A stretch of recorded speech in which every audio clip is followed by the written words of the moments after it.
and players mobbing. But Michael Jordan is not only the best basketball player, but he's the most exciting basketball player to ever play. Tatum fires away, pumps it in, 51 for Jason Tatum. The Big Three NBA podcast is powered by PrizePicks.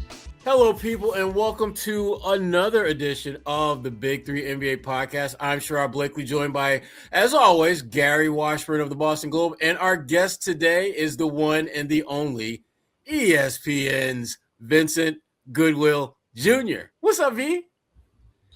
We're going to have to let that go at some point, okay? At some point, we're going to have to let that go. But I'm happy to be here with y'all. Gary, what's he talking about? You know what he's talking about? Yeah, it was about 13 years ago. Yeah, in Houston. Yep. We're gonna let it go. We're gonna let it go now because he's our guest, and we should treat our guests in a hospitable manner. So we're gonna All-Star Weekend in Houston. Damn, Gary trying to go in on you, V. My bad. I'm just, it's been 13 years. I don't know. It's probably all right. Limitation. It'll be the expiration. Statute of limitations is passed. Statute of limitations. There we go. All right. Well, listen, before we get started on this episode, just want to remind folks that they are listening to the Big Three NBA podcast. We are part of the CLNS Media Network family. We also want to shout out the good folks at PrizePicks, which is America's #1 daily fantasy sports app. Download the app today and get $50 in lineups after you play your first $5 lineup. We're coming to you right after the Celtics lost 114-111 to the Chicago Bulls. Kevin Huerter hit the game-winning shot, a three-pointer in the corner with 0.2 seconds left. Jaylen Brown had another big game for the Celtics with 33 points, 8 boards, 5 dimes. And Anthony Simons gave the Celtics 21 off the bench. The Bulls have now won 4 in a row, led by Kobe White, who had 22 points. He was one of 8 double-figure scorers for the Bulls. They were killing him. Very balanced attack that they had. And they did this on the right before – they raised Derrick Rose's jersey to the rafters, which they did post-game. And, Vincent Goodwill, my good friend, he's covered a number of teams, among them the Chicago Bulls. And I wanted to ask you, V, before we kind of got into the nitty-gritty of the podcast, what are some of your fondest memories of Derrick Rose when you think about just kind of his career, his legacy, the things that he's done for the Chicago Bulls? Man, I think when I covered Derrick Rose, it was sort of the tail end. It was after the ACL. It was after the MVP season. But being around him, even during like the come up, you knew like this dude was something special. Like, remember how good our seats used to be at the United Center? I do. And that one alley-oop dunk that he caught from Ronnie Brewer, it was a 2-on-1 with Tracy McGrady. And this is old T-Mac. This is not athletic T-Mac. Right. And the pass was bad. And Derrick almost went up with his left hand first, and then he saw the pass going awry, and then he went up with his right hand, and I felt like, oh, this is like a passing of the guard type of thing. Like, you know what I mean? Like, T-Mac used to be that guy. And now Derrick Rose, and as soon as it happened, it was like early January. It was like a really cold night, and I literally turned to someone and said, he's the MVP. Like that, sometimes you just have like a signature play, and you can just feel it. Now, I don't know how my young guys knew because that was my first year on the beat, but whatever, right? I called my shot. He's going to win the MVP. And the other thing was the banking three-point shot against Cleveland in Game 3 of the 2015 Eastern Conference semis, where this is Derrick and Jimmy Butler and Pau Gasol and the last run of Tom Thibodeau. And you're like, man, can this team really pull this off? And I've never heard an arena pop like that. I've heard louder arenas, with championships and stuff like that. I've never heard a greater pop in my life. And it seemed like, man, Derrick Rose is actually coming back. So just to see the ups and the downs and a lot of the stuff we don't necessarily have to talk about, but to see him get his jersey retired in that building when there's only 4 of those things up there, that's hometown boy made good. Yeah. Regardless of everything else, his hometown kid made good. So let me ask. Okay, so the other 4, obviously, Jordan, Pippen, Bob Love, and Norm Van Lier. Jerry Sloan. Norm Van Lier does not have his jersey retired. Interesting. Okay, I'm sorry. No, the thing that I take away from that, and I hate that I feel this way, but I can't shake that 2012 playoff game against Philly game one, where he goes down with the torn ACL, which set every domino and, set off everything. The thing that people forget about that year was the year that LeBron and the Heatles won their first chip. But what people forget was that the best record in the NBA that year was the Chicago Bulls. And Derrick Rose. That was the year before. That was the year before. This was the lockout year. Right. Where they played 66 games. Right. The Bulls, I don't think the Bulls had the best record that year. They had the best record in the East. But they were still pretty good. Yeah, they had the best record in the East, but they were still really, really good. Yeah, because they lost to Philly. Philly was the 8th seed. Or they lost the series to Philly. They won that game that he got hurt, but they wanted to lose the series because he was done. But that set into motion Chicago, kind of basically a nomad franchise for a number of years. From that was like they were right on the cusp. In 2011-12, the Bulls had the number one. They were 50-16. Right. The Heat was 46-20. The Celtics were 39-27. So the Bulls and the Spurs that year, the Spurs are 50-16. Both of them had the best record. The best record in 11-12. Right. Right. And the Thunder were right in. That's who Miami beat that year. The Thunder. So. But the point I'm trying to make is that Derrick Rose had that franchise on the cusp of being a legitimate title contender, not just that year, but going forward. Because the thing that I always think about when I think about Derrick Rose was that as much as we marvel at Ja Morant's athleticism and ability to play above the rim, Derrick Rose was Ja Morant before Ja Morant, except Derrick Rose had a much more powerful, explosive, stronger game. He was a bigger, stronger version of Ja Morant. And I find myself playing a what if game about Derrick Rose if he didn't get hurt in that game, and if Thibodeau maybe had pulled him a minute or two before that, because that was the beginning of the Thibodeau works his guys too damn hard narrative right there. But it's not just that. Think about this, y'all. The domino effect even extends to Boston, because in that second round, Chicago would play Boston. And that was the year that Boston made its last run back to the conference finals. It took the 3-2 lead on Miami. And, everything that happened. Who's to say if the Celtics break it up a year earlier, if the Bulls take them out in that second round? I don't know if they necessarily do, because the Bulls were really beat up and everything else. And you're right about the narrative about Tibbs running his players to the ground, which clearly he learned his lesson, because he hasn't run a team or a player to the ground since, right? That hasn't happened. You know what I mean? But I just think about, I don't know how much better Derrick Rose would have gotten as an individual player. You know what I mean? Like the jump shot was always going to be a little bit streaky. The athleticism was going to be there. Maybe he's around the edges, smooths around the edges, but he's just like a more wiggly, more under controlled Russell Westbrook, as opposed to more explosive Ja Morant or a bigger, stronger Ja Morant. Russell Westbrook was right there. And Derrick Rose was just better at everything, except maybe Russ would just play through all the silly injuries, and Derrick would be trying to be protective of his body and everything else, because Russ was a little more muscular than Derrick was. Derrick just had more, in and out, and Russ was just like a straight line guy. But I look at Russ and the way his game was, and I look at Derrick Rose, and I'm like, I could see the template of what Derrick Rose's career was going to be. I mean, he's in the same, I don't know what you guys feel like, he's in the same what if category as Grant Hill, as in Penny Hardaway, like guys we got to see, but we really didn't get a chance to see the full bloom of their game going to where it was supposed to go. Mm-hmm. We've had a lot of Chicago Bulls talk here, Derrick Rose talk, and this is not the Chicago Bulls Derrick Rose podcast. So we're going to shift gears a little bit and talk about the Boston Celtics. Now, Vincent, we're with Vincent Goodwill of ESPN, as well as Gary Washburn of the Boston Globe. Now, V, the Boston Celtics, the number 2 team in the East. You had that on your bingo card, right? Yeah, I did. Yeah, me and Joe Mazzulla. Just, coach of the year, man. Just, he might actually be coach of the year quietly. Like it's a couple of guys, the Jordan Knott dude. I won't say dude, Jordan Knott in Phoenix. He's done a really good job. No, I didn't mean it like that.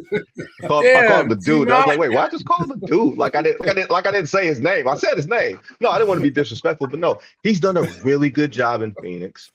Him and Dylan Brooks has helped turn that thing. But Joe Mazzulla, for all his weirdness and quirks and things that we thought we knew, like I thought the other night in Brooklyn was Joe Mazzulla at his, mad scientist best. When you bring in Gonzalez for the last play, and you make that call like right in the moment, and he winds up getting a wide open three, straight line in the corner. Like that's not something many coaches would have, lack of a better phrase. They wouldn't have the stomach to do. To put in somebody who hadn't played and say, okay, you're probably going to get this open shot and your body's cold, you're going to get it. You know what I mean? Like a lot of people may put somebody in as a floor spacer, but that's someone that a play is designated for. And when you consider where, Jason Tatum's out and Drew Holiday's gone, Porzingis is gone, Al is gone, we thought the Celtics would be happy getting into the play-in. And now they're, next to the Detroit Pistons, they're the most stable franchise in the Eastern Conference right now. And nobody could have seen that. Yeah. Well, maybe Gary Washburn saw it. I mean, because Gary, Gary sees everything and anything. Gary, what has been a surprise? What's been the most surprising thing about this run that you've seen? Because you've seen this team up close and personal for this entire season. What's the one thing that you besides the winning, but what has jumped out to you that like, damn, I didn't think they had that in them? I think just everybody has taken a step forward. Like obviously Jaylen Brown is all NBA, likely first teamer, obviously all-star starter. He should be a top 5 MVP candidate. We'll see how that shakes out in April. But everybody else is taking a step forward. Sort of, I would say. The bench guys, the Jordan Walshes, he's gotten something out of Luka Garza. Garza's a guy who obviously great college career at Iowa, very heralded, came into the league like, what the league does with a lot of good college players like Tyler Hansbrough. You're not athletic enough. You're not big enough to be a legitimate 5, and you're too slow. And you're just going to be a guy.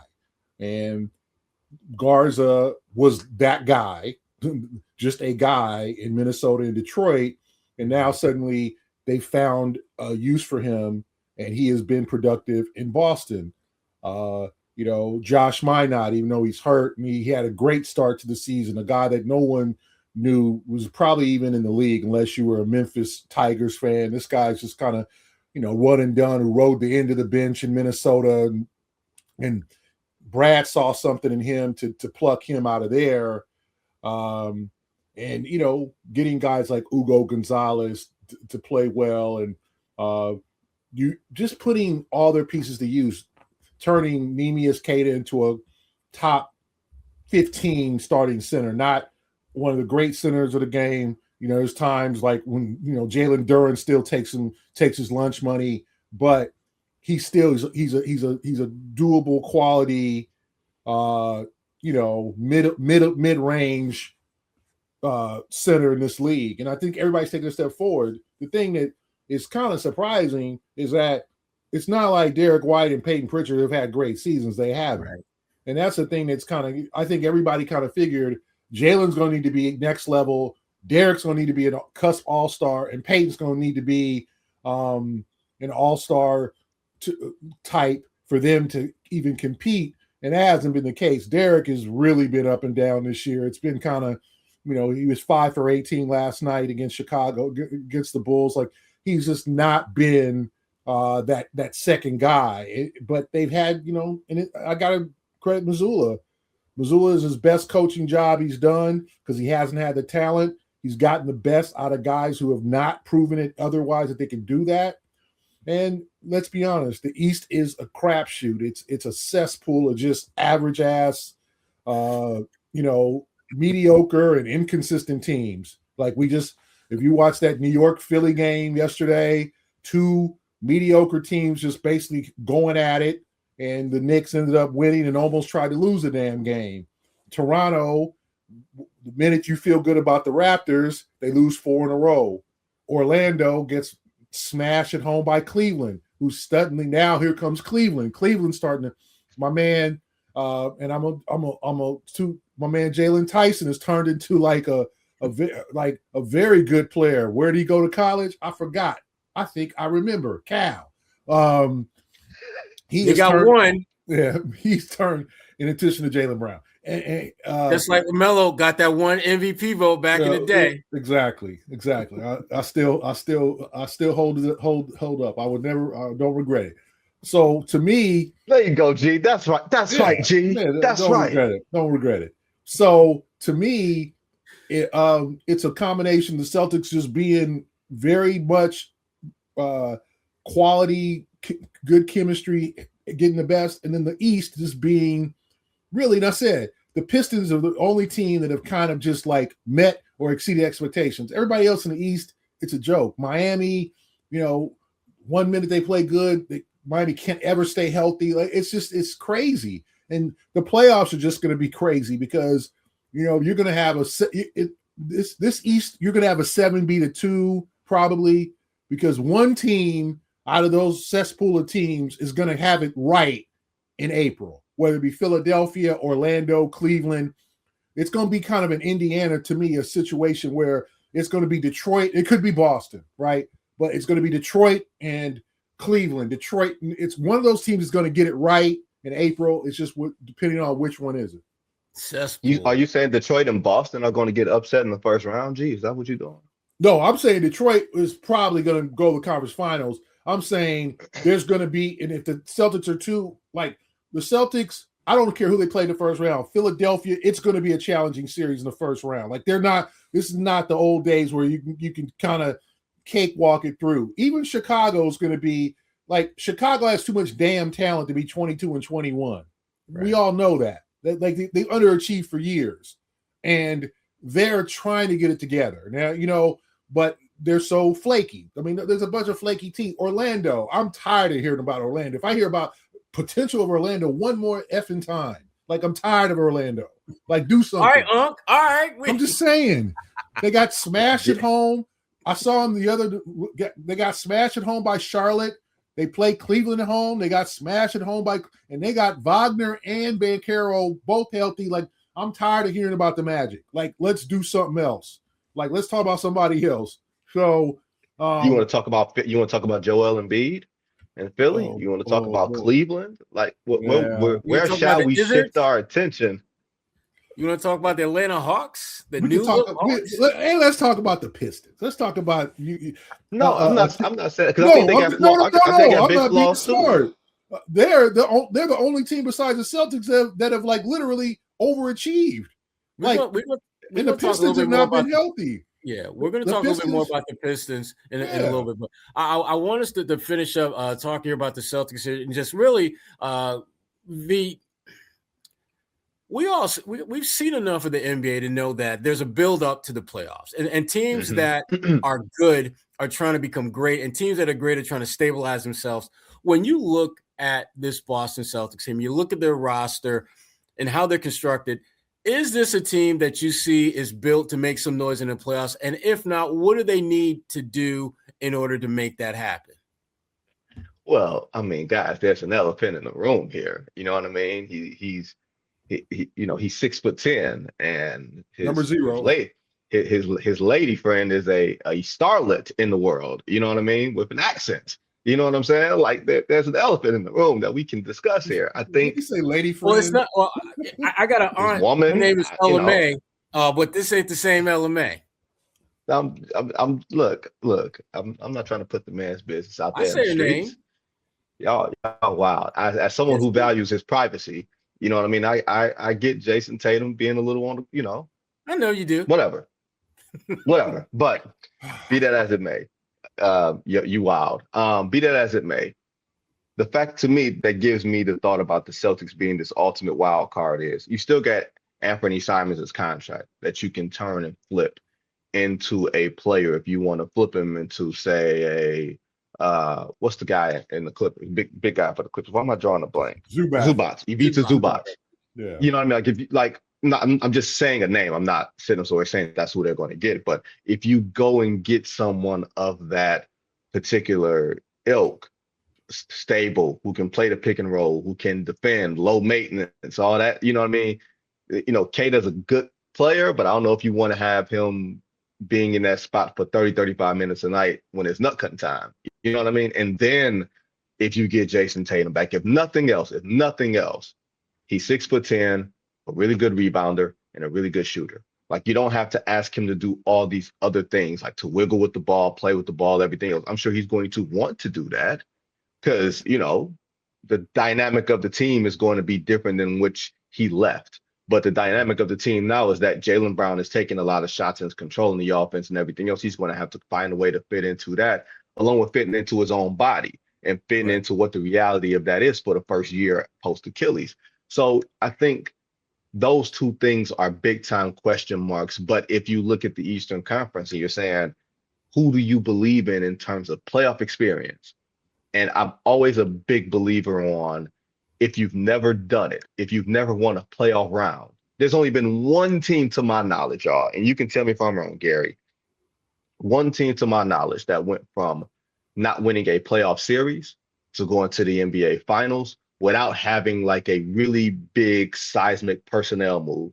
And that was the 95 Orlando Magic, who went from being knocked out in the first round in 94 to the Indiana Pacers, and they had home court advantage, and they blew it, right? They were a young team and they blew it. And then next year, they go to the NBA Finals. Shaq and Penny Hardaway, they added Horace Grant, blah, blah, blah. So for me, I have a hard time seeing Detroit, as great as they've been, as great as they are, saying for certainty, without any personnel moves that they're going to make between now and the deadline, that they are definitely going to make the NBA Finals. Just because of history being the precedent. Now, if they add a shooter, you add another vet, come back to me. But for right now, it's hard for me to say with certainty that that's what's going to happen, which leaves the door open to, not going to say Philly because I don't trust them, but it leaves the door open to the Celtics, leaves the door open to the Cavs, leaves the door open to all these other teams, to the Knicks, that feel like that if we get our stuff together before the playoffs begin, maybe we'll be in a good position to make some noise. Yeah. We are going to talk more about Detroit and some of the top teams in the East, as well as talk about, big boys out West, OKC, Houston, those types in a minute. But first, just want to remind folks, this is the Big Three NBA podcast, which is part of the CLNS Media Network, where you can find this podcast and many others, past and present, Big Three NBA podcasts, as well as other great Celtics content, such as the Garden Report, the Cedric Maxwell podcast, Celtics Daily with Bobby Manning, and You Got Boston with Noah Delzell. Also, want to let folks know that this episode is brought to you by PrizePicks. Whether you're starting a new routine or making player picks for the first time, trying something new can be hard. But in life and on PrizePicks, it always feels good to be right.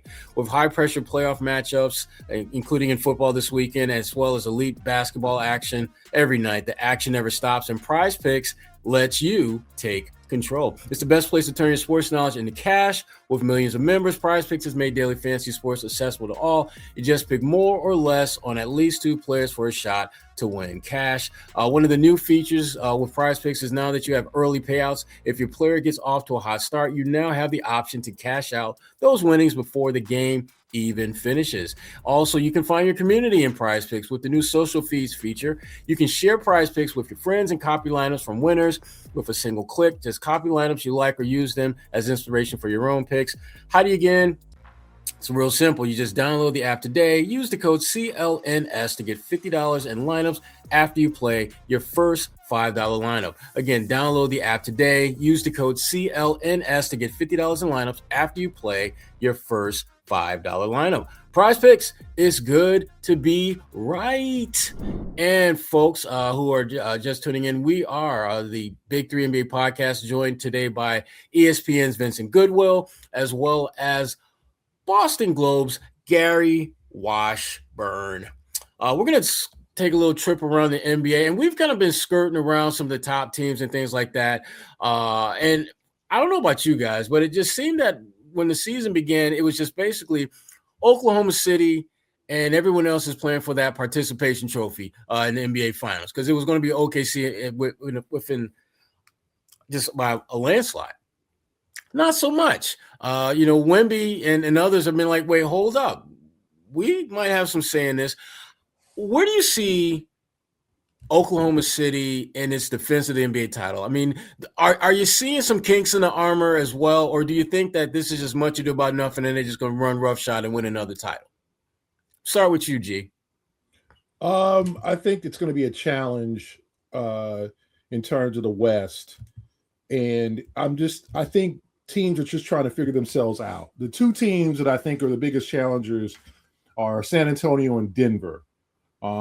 Houston, I just don't trust yet. Although, Houston's had a really road-heavy schedule. Right. They're going to get a lot. I think they've played the least road home games in the league. And, it's like they lose at Philadelphia, then come back the next night and win at Detroit. Like the Rockets are just a bizarre team. Do they still need a point guard? Shepard's done well, but I think they still need a legit point guard. And, but the West is it's just crazy right now. Like, I just think San Antonio and Denver are the two teams that are going to challenge them the most. I still don't trust the Lakers. The Lakers probably should have, if Dallas had any, gumption to it, they would have finished that game off last night. They didn't. They just let the Lakers back into it. But to me, it's a 3-team race in the West. I think Oklahoma City is obviously the favorites. But there's there's two things I think that we saw from the Celtics last year. When you're the Thunder, you're everybody's Super Bowl. So Indiana comes in and with 9 or 10 wins and comes in and plays its best game of the season and beats you at home. And I think there's a level of boredom and complacency. You got a bunch of young guys who have done it.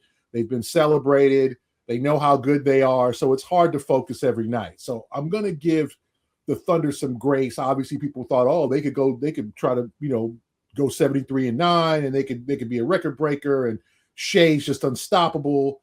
Holmgren's playing like an all-star.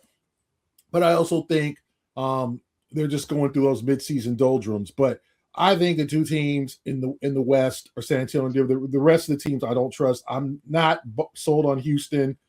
I said the Lakers. We'll see what happens when Austin Reeves comes back.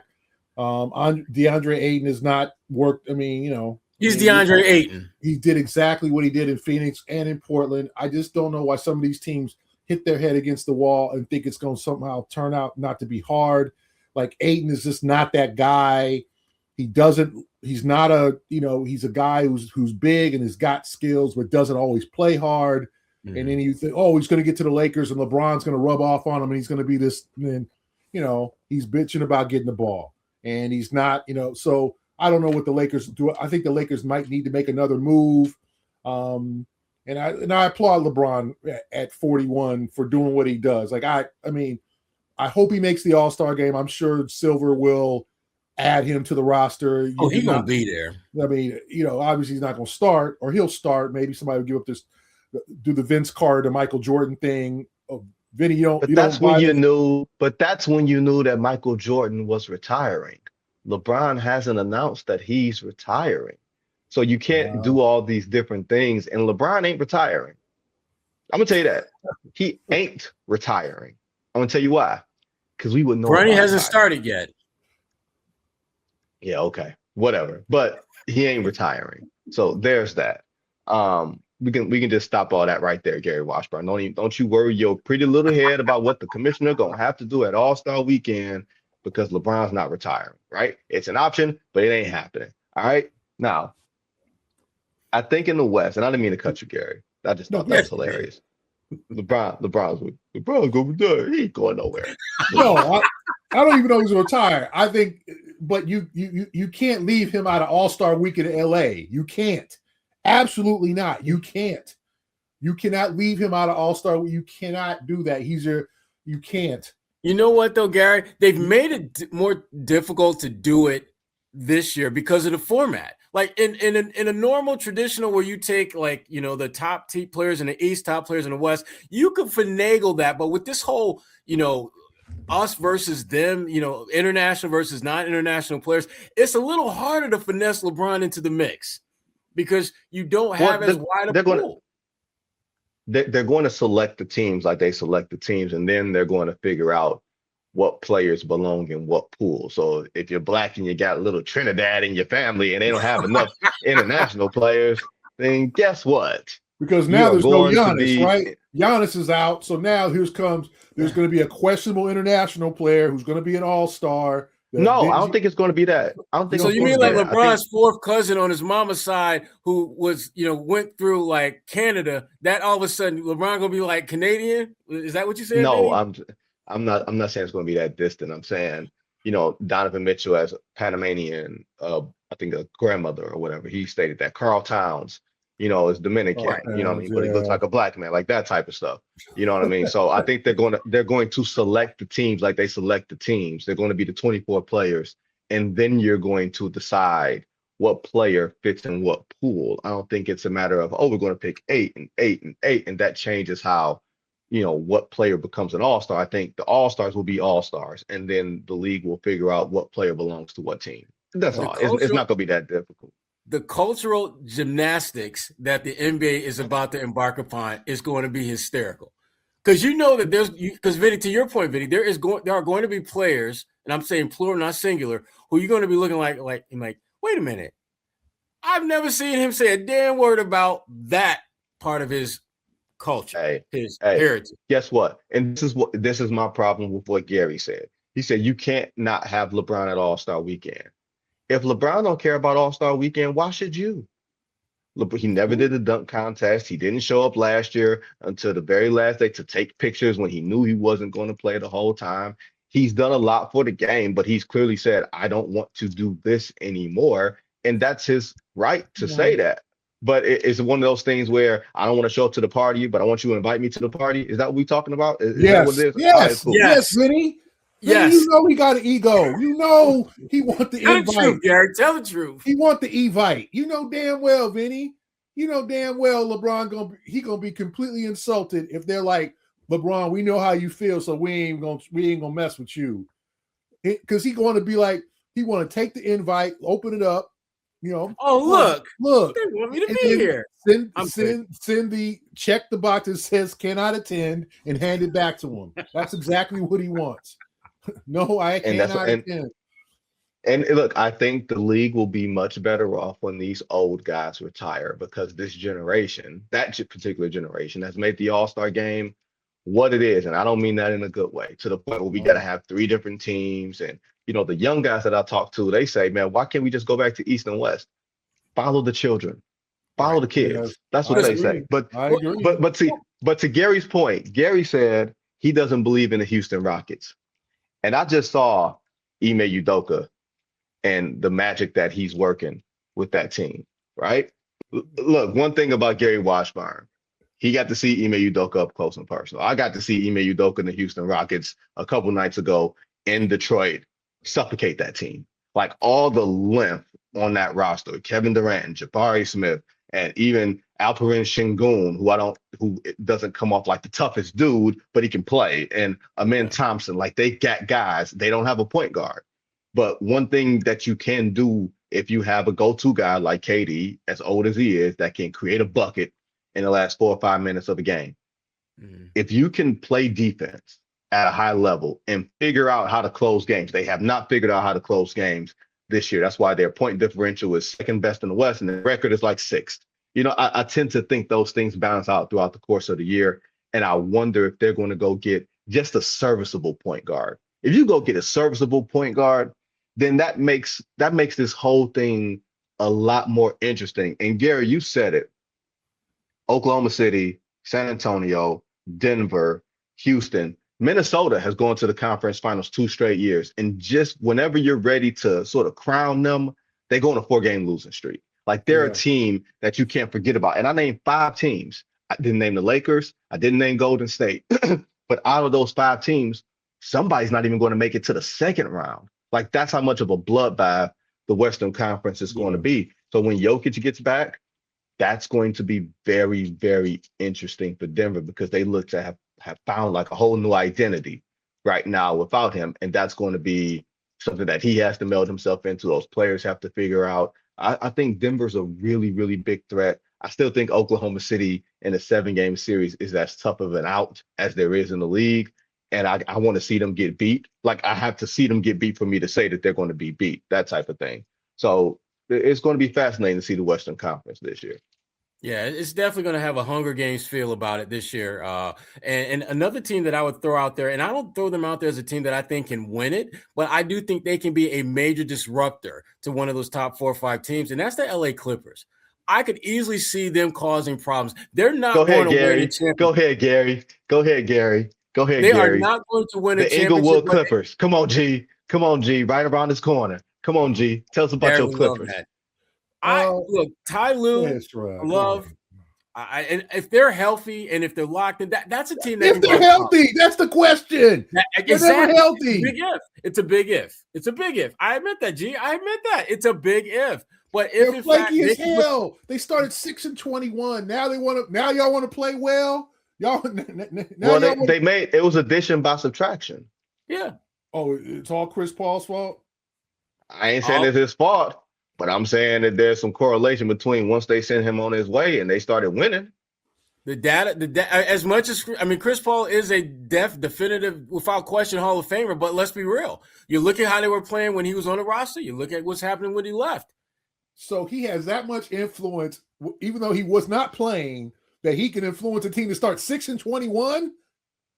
The fact is, I said, like, I'm a Ty Lue guy. I think he's one of the top coaches in the NBA, but they have a flaky demeanor. They're entitled. They're the franchise that's not won nothing, but thinks they've won something. I love Kawhi when he's engaged and healthy. I've actually become a big James Harden fan over the last, after he gaffled Philadelphia with his Desmond Tutu. I'm going to take a pay cut to add to the roster, but I'm going to get my money on the back end. The fact that Gary has come around to James Harden is one of the great revelations in NBA I've history. actually come around on him after he tried to act like he was a saint, Desmond Tutu, like to give the Clippers, the Sixers back money so they can go after other guys, and then he turns around and was like, but I'm gonna opt into that $38 million in the second year, so I'm gonna get it back. Like, you're gonna hold the money, but I'm gonna get this back. So wait, Gary, Gary, I'm looking at hold my bag for me. I get it next year. Yeah. It's like I'm looking at the standings. Well, for one, James Harden and Daryl Morey, who do you trust? Yeah, right? You know what I mean? There's that. Now the Clippers sit in 10th in the Western Conference. So that means they'll be in that 9-10 playing game against Portland. Golden State sits 8th, and they're 3 games up on the loss column, 4 games up, period. Are you telling me that with 39, 38 games left in the season, you're telling me that the Clippers won't get themselves to that 7-8 playing game? No, they will. I just don't trust them in a playoff series. Something is going to happen. Kawhi's going to have knee soreness, and I love Kawhi when he's engaged. I love Zubac. I don't know why it's not working. I like John Collins. I think he's a good complementary player. Chris Dunn has revived his career there. Like, I don't know what happens in LA, but it just seems plant trees. Plant trees. Yes. They aspire to plant trees, Gary. Aspiration. Exactly. $48 million for Kawhi's endorsement. You have my full endorsement. I could plant some trees for less than that. My full endorsement. So, okay. So what it is to me is I just don't trust the Clippers. And it's not Ty Lue. I don't even know what to say anymore about the Clippers. Like, they look good. I watched the Laker game. They had a big lead. They held on at the end. They have the potential to knock somebody out. But when the playoff time comes, it's always something to disappoint them. And it's not Harden. Harden has played well. He has turned Harden, obviously first ballot Hall of Famer. He has even strengthened his case to me with his Clippers tenure because he's changed his game. No more, just 39 points, 4 assists. Like, no. James is like, all right, you want me to be an assist guy? You want me to be a distributor? So I got no problem with James. I have learned to love James in terms of just after the Philadelphia debacle and him kind of, drinking too many 40s and getting his way out of Houston. Vinny, he was a little overweight in the Houston days. I don't think it was 40s he was consuming, Gary. This ain't 1992 old English. We don't know. Hey, we're not listening to P Rock and CL Smooth today. Okay, Yeah, we did that back then. Hey, they reminisce over you. Anyway, well done. Mecca and the Soul Brother. So shout out to CL. They need to get back together. Hey, CL Rock, CL Smooth, P Rock, get back together. Make another damn album. We need it. We need that. But to me, for the culture. We need it. We need it. If we need it now, we need it now. So I just don't trust the Clippers. But like Vinny, you pointed out a great point. Like now they're in the race. They've won 14 of 20 or whatever they've done, or 14 of 18. They put themselves back in contention. We don't know what's going to happen with Golden State. They're flaky. Portland, do you see slippage? Are they really trying to get to the playoffs? Or are they like, well, we're going to make a run. We're going to be Utah. We're going to make a run till our 15 games left, and then we're going to tail off and get another lottery pick. Like, we don't know the plans of some of these other teams or the fate of whether, we don't know what's going to happen with Kuminga and Golden State. Butler's done. Like, the Warriors, there's a lot of we don't know. We know what's going to happen with Kuminga and Golden State. We know what's going to happen there. Yeah. They said they're going to trade him. They have to, but he's got no Sacramento. Like Dunleavy said, ain't nobody stepping up making no offers. Like, they're gonna get a half-eaten bag of donuts for him. They're not gonna get nothing real. That's the thing. I don't get it. I don't understand. He's athletic. He's young. He can hoop. He can average 20 points a game. And the Warriors are like, nah, we good. He just don't fit in that. He doesn't fit in that system. I don't think it's anything. I think some guys, in the NBA pod sphere, I won't name names, but some people. Come on, Vinny, name some names. Name some names. I'm not doing that. Call people out. No, I'm messing with you. I think some people have suggested it's personal. I don't think it's personal. I just think, Steve Kerr is very dedicated to his system. And if you don't fit into, lack of a better phrase, the Stephen Curry system on offense, the Draymond Green system on defense, there's not a lot of space for you. And Kuminga doesn't fit into that either in terms of play style or decision making or whatever it is. And when you're out on somebody, you're out on somebody, and that's just the way it goes. I think they should have traded him a long time ago. Yeah. And it now, because when you're holding on to someone so stubbornly and then not playing him, that's where people feel like it's personal. But you're trying to optimize what you can get out of him while you got him, and then you're also trying to build up his value. Especially with Jimmy Butler being out. I don't know if you can split the baby that way. Sometimes you're just going to have to be able to say, you know what, we made a mistake. Hey, you know what? This is an analogy I've used before. Now, you two are both veterans of the game. All right. Have y'all ever had a woman quiet quit on you? Like a quiet quit? She didn't announce that she quit. She just quietly quit. Yeah, I never hit that.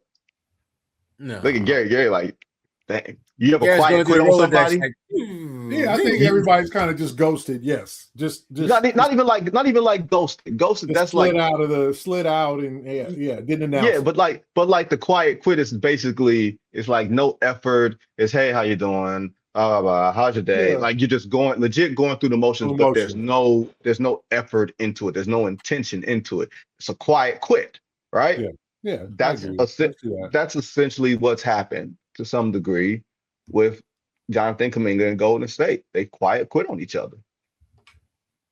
They need to speak it and forever hold their peace after they part ways, because the breakup has to happen.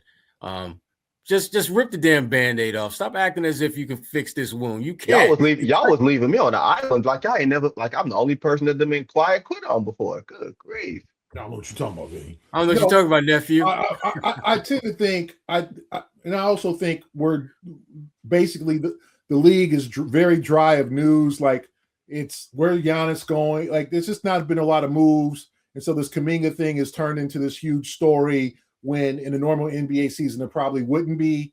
And then obviously the Warriors are obviously we're all trying to figure out when the Warriors dynasty is going to end, and we're all calling it. And Draymond's getting old, and the whole the plan.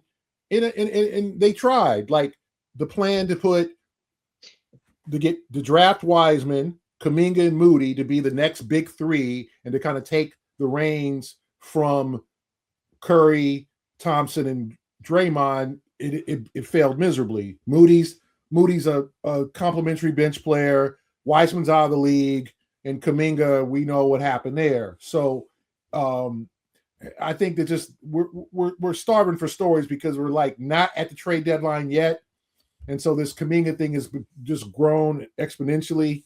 So I do think Vinny has a great point there. I mean, I can't wait for the trade deadline because we just like the whole. I don't think Giannis is getting moved. Not no more. No, I mean he could. I mean you can, but I don't think he could get moved. But like those trade deadline deals are very haphazard unless the Knicks are like, you know what, we're ready to move Cat. We're ready. Like the Knicks are like completely prepared. And do they have enough assets? Because if you trade Giannis as Milwaukee, and Milwaukee has a 50-year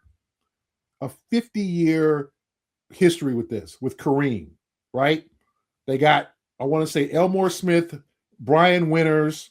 We ended up getting his number retired in Milwaukee. Brian Winters was a good buck, but they did not get the return for Kareem as they should have, right? Nobody gets the return on so the Bucks are not going to move. It's what Giannis happens especially with Mikal Bridges and Desmond Bane. Drew, the Bucks are not going to take Karl Anthony Towns, Deuce McBride, and a 2029 first rounder. You acting like Karl Towns is the poo-poo platter. No, he's not. No, but it's going to have to be more than that. And Towns, as we know, like I think Karl Anthony Towns is a great kid. He is what he is as a player. He's not. He was drafted number 1 overall. He was supposed to be this franchise-changing player. He was supposed to be Giannis. Not talking about physically, but just kind of impact. Giannis, a lot of supposed to be's. Or Wemby. He was supposed to be that guy that was going to lead Minnesota to prominence. It didn't work out. Then it's, well, now I get to go home to New York. Now my dad gets to see me play. Now I hit up the big stage, and the same flaws and weaknesses of not playing good defense, not being a great rebounder, complaining to officials. I mean, he's got to be second in the league behind Luka for like, oh, that was a foul. Oh, I got, oh, he killed me on that play. Like he's second in the league behind Luka on that one. I mean, now it's like, well, is he a guy that is your number 1 or number 1A option behind Brunson? And the Knicks have to answer that in a week and a half. Yeah. I'm out on Cat. I mean, I'm just done. I'm just done with him. He's a good player. He's a good player, but he is who he is. You quiet quitting him? I'm not quite loud quitting. There's no quiet about this. It's loud. I have a level of expectations for Cat, and there's nothing he can do that's going to increase that or decrease it. He is who he is. I accept him for who he is. And if you're talking about putting any kind of package together to acquire Giannis, and he's like the centerpiece of it, I will say thanks but no thanks, because that ain't going to be enough. That not even close to being enough. The problem is nobody can say definitively who the best player is or the best draft pick that the Milwaukee Bucks can get back in exchange for Giannis. Right. Karl Towns could wind up being the best player. And like Karl hasn't had a great season. And there's all the things that come with Karl Towns, but he is leading the league in rebounding. He is one of the best stretch bigs in the league. And last year, he played really, really well. Like it's almost like reverse. It's almost like last year. This year's the year that people thought he was going to have last year. Like he was going to have a hard time adjusting to playing with Brunson, a hard time adjusting to playing in New York City. Now it's like this is becoming a more difficult task connecting with Mike Brown. The fact that he is 30 years old, which I know we don't think of 30 being old, but in terms of NBA, or not even NBA old, because Kevin Durant is about to be 40 and Steph is about to be 40 and LeBron is 41. So that changes sort of what we think of it. But he's had some atrophy on his body. He's had some of those knee injuries that have cost him, big portions of seasons when he was in Minnesota. And this is around the time where the bill starts being due. And then you then you think about the foul trouble. Then you think about some of the other stuff. Then you think about the contract. You didn't get a contract extension before the start of the season. Like there's a lot of things that are going on there. It's just a matter of can he find, if he's going to stay there, can he find and rediscover the game that he had last year when a lot of people had him, second team All NBA, which is a really high accomplishment for a guy like that. Yeah, and we're on the backside of the midway point of the season, obviously, and these are the conversations that you have at this point, right before the trade deadline, right before the All-Star game. But another conversation, and we touched on this a little bit at the start of just accolades, like Coach of the Year. We talked a little bit about Joe Mazzulla, and V, I wanted to get your thoughts on your Coach of the Year, your Rookie of the Year, and your league MVP. Who do you got at this point of the season in those three categories? Well, I think it would be remiss of me to not mention the fact that JB Bickerstaff is doing what he's doing with a very, I won't say flawed roster, but it's a roster that's not complete. It's a roster that is devoid of arguably the number one quality that you have to have in today's NBA, and that's shooting. And yet and still, they have the best defense or second best defense in the league. They've had the best defense, this past month. And, you've had players miss time. Tobias Harris has missed time. And that's the one vet that you had. And you got Isaiah Stewart over there, who's going to finish very high in my defensive player of the year voting. But JB is up there. Like you said, Joe Mazzulla is up there. Ime is up there. Mitch Johnson is up there. Like, there's about 4 or 5 coaches that are legit, that you legit have to have the discussion on. Jordan on Phoenix, who I mentioned earlier. MVP, yeah, the dude. MVP, I think right now is probably going to be Shay's to lose until Jokic plays enough games where we can feel comfortable saying that Jokic is not going to miss another game when he comes back. I don't know how many games he's missed so far, but he's going to be right on the cusp of that 17-game thing. And, if he winds up making the cut, then that becomes one of the great MVP races of all time. You know what I mean? Then it really becomes this thing where it's a 2-horse race. If it isn't, then you wonder if it's going to be Shay's to lose and Shay's just going to win it and run away with it again. And Rookie of the Year, I like Conkanipple in Charlotte. Like, he's putting up some real numbers for a franchise that ain't never been worth nothing. But wow, Cooper Flag, y'all. Damn, Derek Coleman, like, wait a minute. Larry Johnson's like, wait a minute. That ain't that franchise. That ain't that franchise. That's a different franchise since they come back. That's what I'm saying. But and BJ Edgecombe in Philadelphia is a dog. I love that kid, but I think Cooper Flag is running away with it right now. He's finding it. Like, it would have been good for him to have that win against Luka last night. Luka and LeBron, that would have been a big feather in his cap. But I think he's played remarkably well given all the circumstances, because no Kyrie, no Anthony Davis, no Derek Lively. Like, they've been missing a lot of guys, and yet his production has kept going up as he's gotten more acclimated to NBA basketball. True. What you got, Gary? Who's your MVP, your Rookie of the Year, and your Coach of the Year? MVP, I'm going to say Cade. Because just this is kind of like tell the truth, Gary. Tell the truth. Telling the truth. Telling the truth.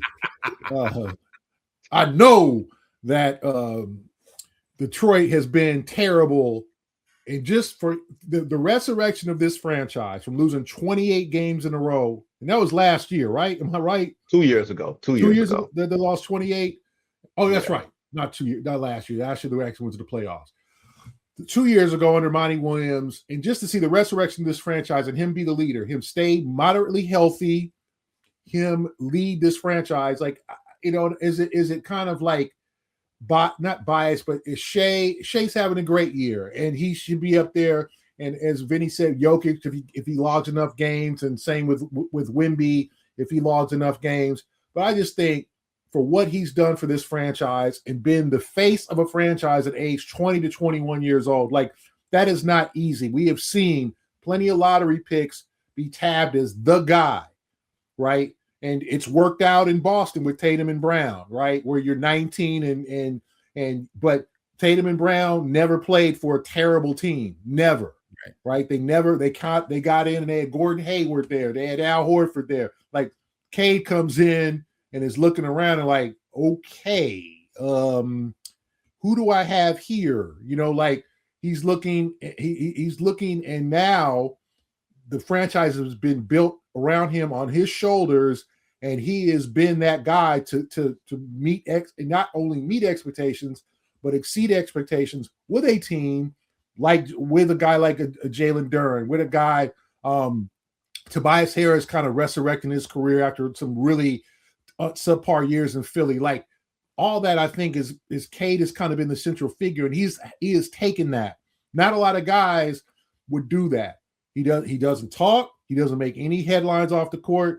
Cade just puts his head down and hoops. And I just got to appreciate that and got to give some love for what they went through, because we saw that 28-game losing streak, and we saw just kind of a franchise that was just lost. And we've seen both you guys way more than me, a proud Detroit franchise, because Detroit's a great basketball town, a franchise that has been once just dominant, and just for them to hit that skid and just be like a laughing stock. And Cade's been through it all. So I got to give him that.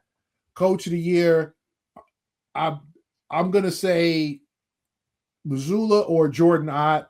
Like, I like JB. I like that dude, that mofo, Jordan Ott, that Jordan Ott mofo. Y'all boys are wild. Y'all boys are wild. No one knew what to expect from Phoenix, but they didn't expect 27-16. They didn't expect them to make the playoffs. They thought Phoenix was just going to be trounced with Devin Booker as kind of their central figure of like, see, Devin can't win nothing since the finals. And now they're firmly in the playoffs. They're a team that can win any game. They're a team, they've just galvanized. I got to give, in a first-year coach inheriting that situation, I got to give him a lot of credit. And Mazzulla, what he's done, his best coaching job by far, and not that I say he did anything less than, but he had major talent. Rookie of the year, damn.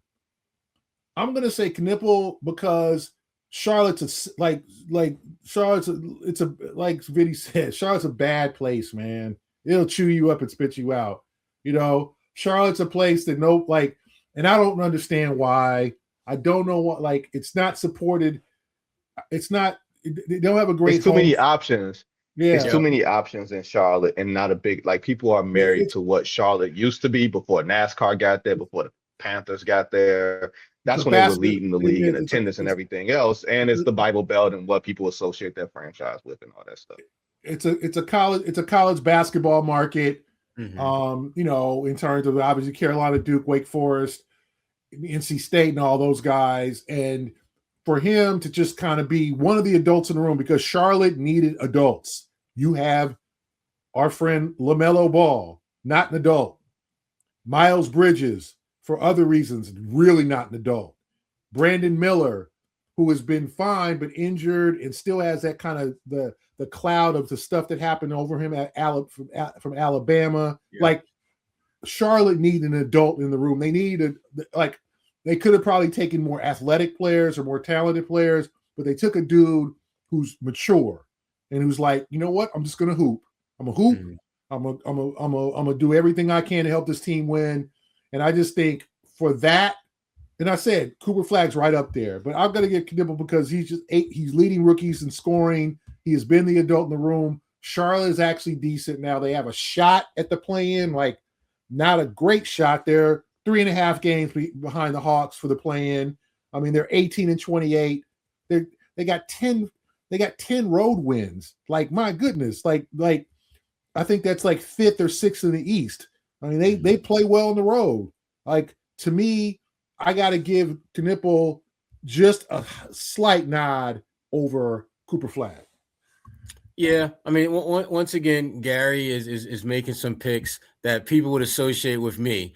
You know, his MVP, for example, would probably be the guy I go with. And your rookie of the year, I'm all in on Knipple. I love Cooper Flagg, but Knipple, I think, has been not only statistically good, but he's doing the one thing that you really, I think, speaks to what you want your rookies to do, and that is change the culture, change the way people view your team, be an impact player that goes above and beyond the numbers. I think he's doing that. And Cooper Flagg, to his credit, you know, he walked into a situation where the expectations were significantly higher because of the guys that they already had in-house.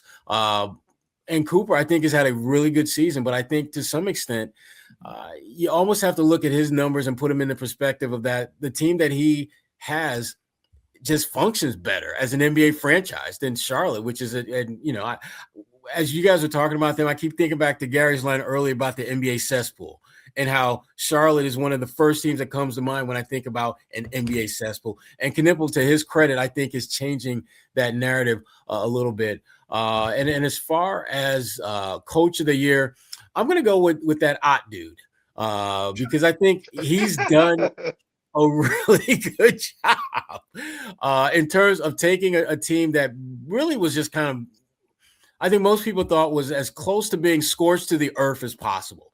And they're not only are they competitive, but they're winning games, and they're probably going to find a way to get into the playoffs, or worst case scenario, they may fall back to the play-in game, which would still be a step in the right direction. I give him a slight edge over Joe Mazzulla and Mitch Johnson in San Antonio, because I think Mitch has done one of the more underrated, underappreciated jobs when you think about, one, the fact that he has a team that has shown the ability to not just compete, but beat the best team in NBA. And two, he's played a lot of games without his best player, who is arguably the most transformative player in the NBA. And they're still finding ways to win. Vessel and those other guys, Castle, really good players who are, I think, again, because of who they play with when they're at their full strength, get overlooked. But when Wemby hasn't been around, those guys will show they can ball. And Mitch has done a good job of putting them in position to be successful. So he's probably my number 3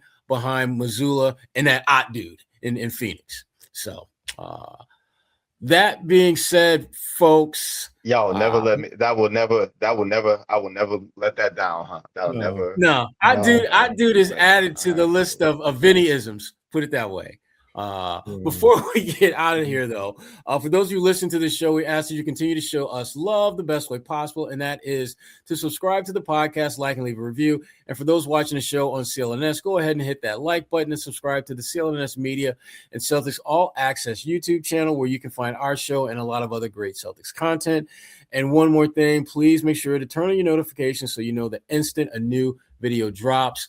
As I mentioned earlier, Vincent Goodwill, ESPN. Vinny, in addition to seeing you on the tube, are there other places we can find your work and content? Well, when you work for ESPN, you only work for them. But I suppose you will find me on maybe some morning television shows, some of the morning flagship shows for ESPN reasonably soon. I still do some work for SiriusXM NBA Radio. So, I stay busy. I say that. I stay busy. At least I try to. Yes, you do. Yes, you do. Gary Washburn, what do you got working on? What you got coming up?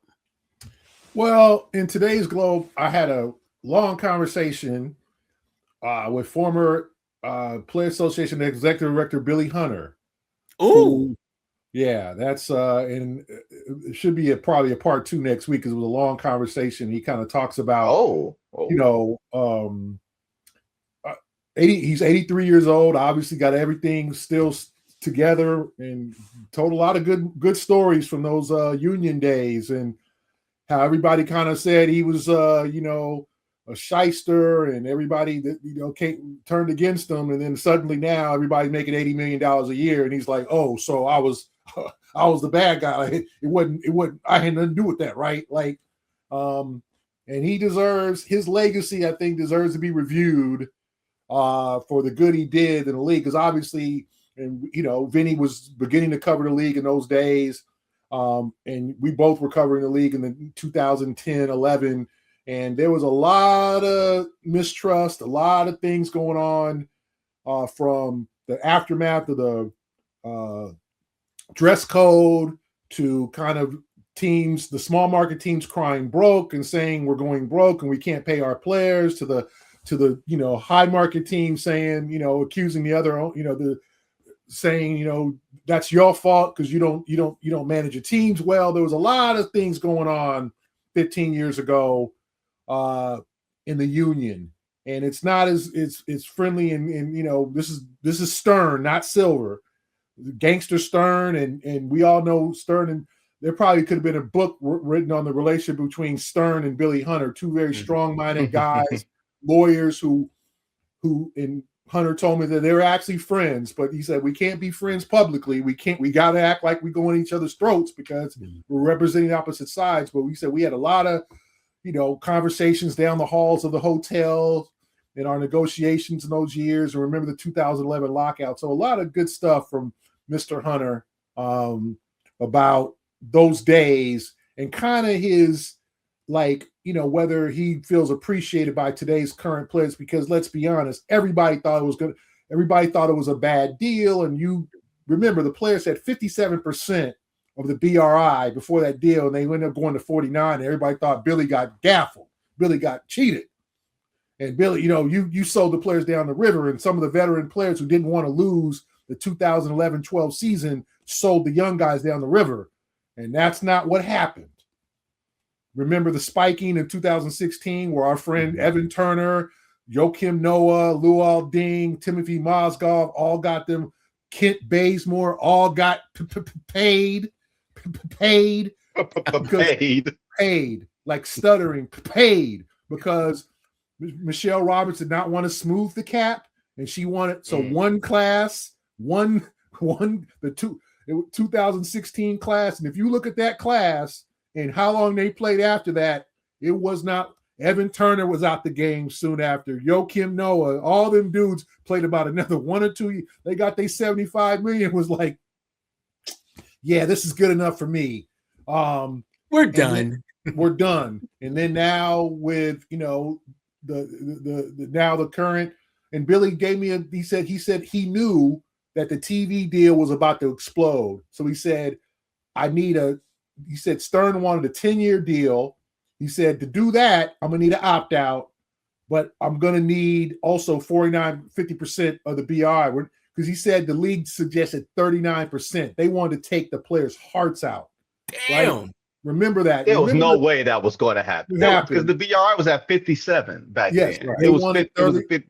The owners wanted 39. And remember, there was a split between the owners of like the San Antonios and the Charlottes and the Minnesotas and the Bulls and the Lakers and the Heat, who were like, y'all broke. Ain't my fault you broke. You broke running your broke team. Like, that ain't what does that have to do with me?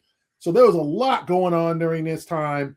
And I do think that Hunter's legacy and his impact on the current players should be reviewed because he got a bad rap. So that's in today's Globe. And it was a great conversation.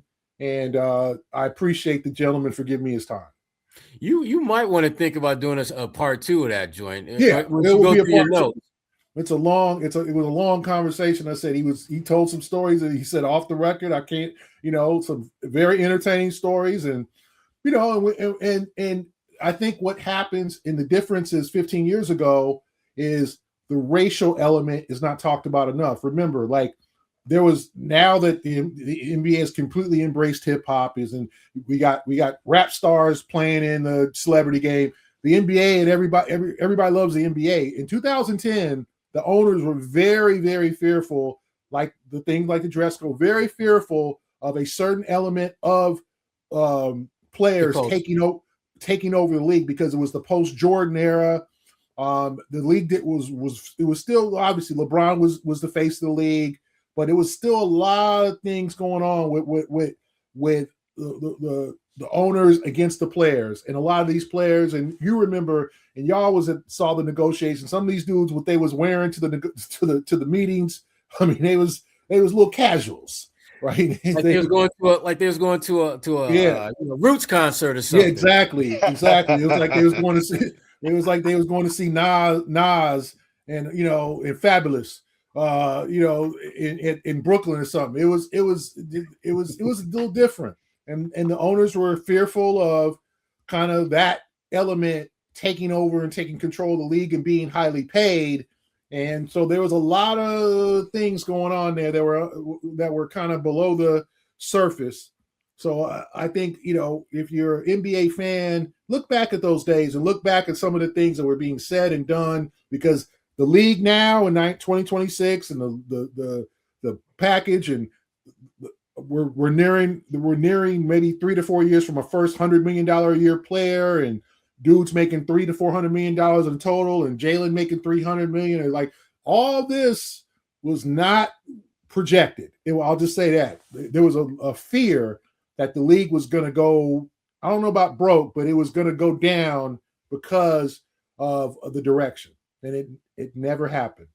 And Billy deserves his credit for kind of putting money into pockets, like, putting money into folks' pockets. Well, definitely, folks, check that out in the Boston Globe. That sounds like a great story, Gary. Looking forward to reading that once we get off the podcast here. And again, just a reminder one more time for folks that this is the Big Three NBA podcast. If you're watching the show on CLNS, go ahead and hit that like button and subscribe to CLNS Media and Celtics All Access, where you can find this show and lots of other really awesome Celtics content.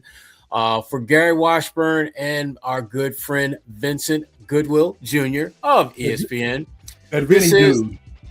Exactly, the dude.